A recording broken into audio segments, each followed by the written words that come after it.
aka Valachian, and I welcome you in today's video. Today I prepared for you, let's say, quick drawing or digital painting of my favorite theme, which is Pokemon theme.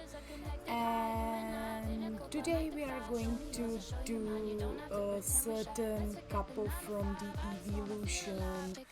Eeveelution group. So yeah, I prepared for you Espeon and Umbreon digital art walkthrough, if I can say it like that. So please don't forget to like this video, please don't forget to subscribe to me with the specifics so that you get all the information that you need. And also I would really appreciate you following me on my other social media such as Instagram, TikTok and Facebook. So yeah, so that's it, and let's get to the painting part. I hope you enjoyed this video. Please once again put the like under this video, that would help me a lot and it wouldn't take that much of your time. So yeah, so let's get to it and let me know what you think about it. So yeah, let's do this. So first I have to say that I really struggled with the positioning and with kind of gestures or like positions of the Pokemon I wanted to create. So I was just like playing a little bit with the lines and all this stuff.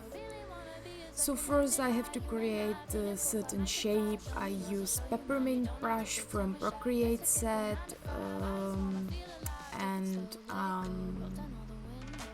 just like sketching out the body of the first Pokemon, or of the first Pokemon character, and that's Espeon. I'm just like, you know, as you can see, positioning, yeah, just like certain part is not so right. It's just I just like move it around a bit so until I'm like satisfied with it. This is just a quick sketch, so please think about it before you want to tell me something about it being all cranked up or like struggles and messy. And yeah, this is the process. Every artist have to go through this. So yeah, this is the process. It should be normal for many people that are actually into art and do something similar to what I do. So yeah, as you can see, I continued to create the base sketch for Umbreon as well, just like simply putting out the body parts and the positioning of its legs and paws and heads and tails. And I just play around until I am completely satisfied with the positioning. As you can probably know, it will look a little bit different when I get to the line art part. So yeah, just like now adding the facials, like the certain attributes that the Pokemon have, and also the eyes and positioning them so that it looks as close to the original character as possible. So yeah, here you can see that I already got into the lining part. So what I like to do is that I like to make the sketch base a little bit more faded, so that it doesn't ruin my line art and I can just like follow the shape.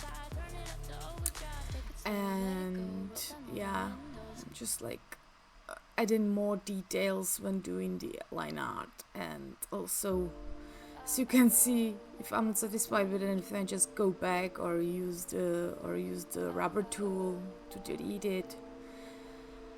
just playing around with the lines until I'm fully satisfied. This is the way it probably should be natural for many people if you actually want to do something like this. So yeah, make sure that you actually that you are messy in the first part where you do the space sketch, because everything is forgiven, but yeah, in digital art it's much more easier than in traditional art. Cause yeah, in digital art there's like you can just like switch back 1, 2, 3 steps, but yeah, in traditional art it's much more difficult, and every mistake can be fatal, or not as much fatal, but yeah, it's really difficult sometimes when you're painting with brush and paints. It's much more difficult to actually cover the mistakes or the failures that appear to be in your creation. So yeah, this is my line art stage. As you can see, even I'm just a human, I do mistakes, so yeah, I tend to get back almost like 3 steps in almost every line I do, because I'm really satisfied with it. So yeah, you can see that I just like did the tail, then just like notice some of the mistakes, and yeah, so now I'm just like working with the line art, so the base sketch doesn't mix with the black line art, so I can see the missteps more clearly now. So yeah, you can see I deleted the tail hole, because yeah, obviously I'm not satisfied. I'm just a woman, man. Just leave me be. I can't be always satisfied with everything, so yeah. It's just so typical. Yeah, typical. Every man watching this video will be like, oh, yeah, she's a woman. You can see that. She can't decide. Unsure of her steps. No. That's for art. That's what artists do. We need to make it look like it's like intentional.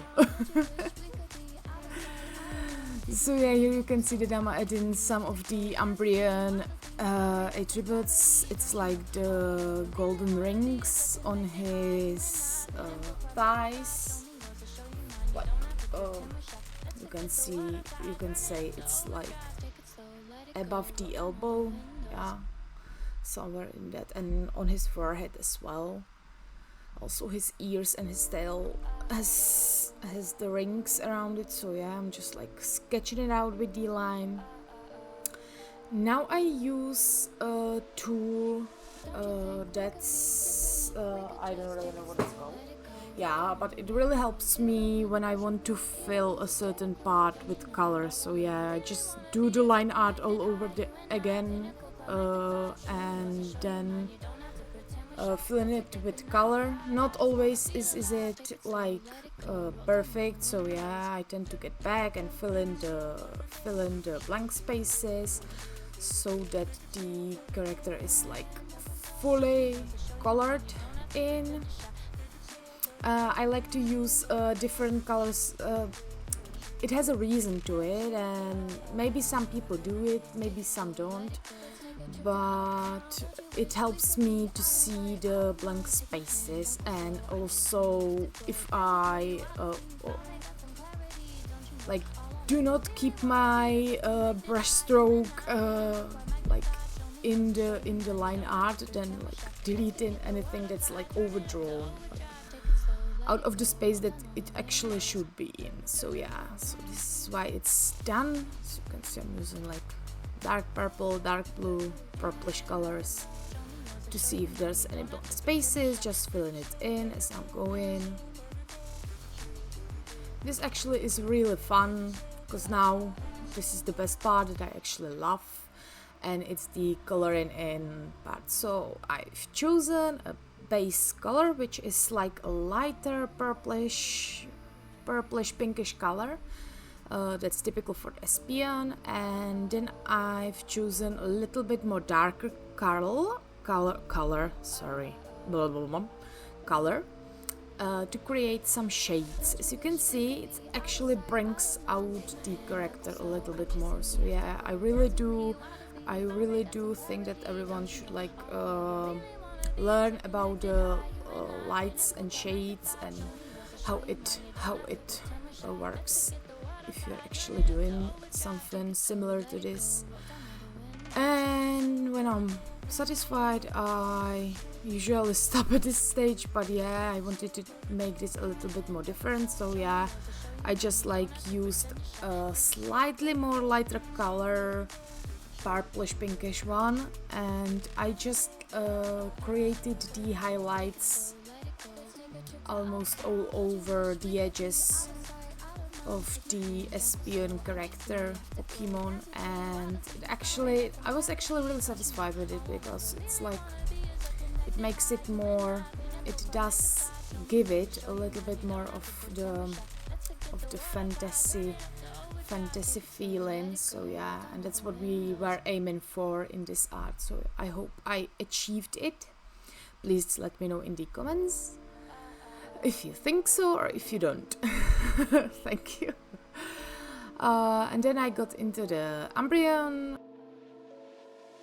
You can probably, many of you know, Umbreon is black, but yeah, I used a slightly darker gray color, and that's what I used for the base color. Then slightly lighter color to create shades, to create highlights, and then like more blackish color to create the shades, and then again using a really light gray to do the outlining next to the edges.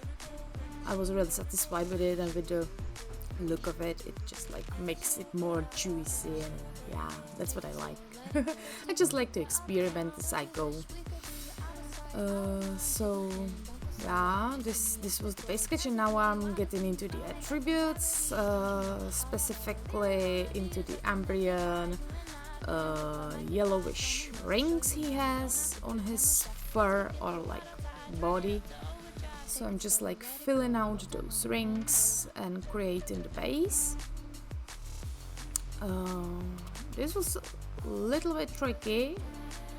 I could have used the tool, but yeah, then I was like, oh, those are small spaces. Let's do it my way. Let's do it the way that's more difficult. Yeah, we have enough time, so yeah, let's do it like this. Yeah, we are not really in a hurry, so yeah.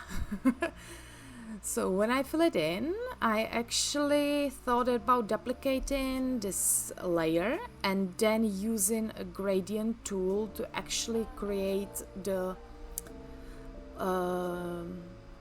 finish, which is like the underneath layer. I just used a gradient on the yellow, and it created, as you can see, like a shining effect, and I was really glad I decided to do this. It looks so good. Yeah, the eye color, a little bit of details, yeah.